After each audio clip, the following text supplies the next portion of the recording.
you take a look at the three most marginal seats in Northern Ireland, right, at Westminster, right, the seats that are held by less than 1,500 votes, there's three of them. Two of them are held by the DUP. Gregory Campbell, I mean, in somewhere like East Derry, where it's a 179 vote margin, this could potentially have an impact. Sammy Wilson's 1,300 votes, a little bit less there, but still, when you got Alliance nipping at their heels, you got Sinn Féin nipping at their heels there. North Antrim, which is a DUP TUV margin, it's 450 votes. But in those two seats in 2029, this change could, if 16, 17 year olds exercise their franchise, because turnout is typically low at Westminster elections here.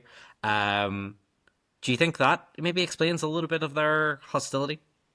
No, I think traditionally the DUP have just been hostile to this, probably in the argument more in the idea that there has to be kids. It's kind of the idea of kids should be kids, and we allow 16 and 17-year-olds to be children. They don't have the political maturity to make these decisions. I think it comes from that wellspring, where Michael was 10, 15 years ago, and has now changed his mind. I don't think Gregory Campbell's seat, whoever runs for the DUP next time, will be as close as 179 votes.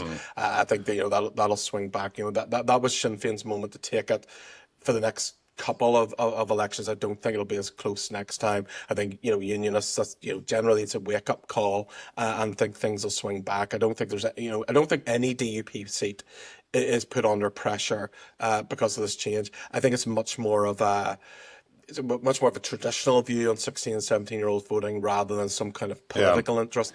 Conservatives tend to be against this.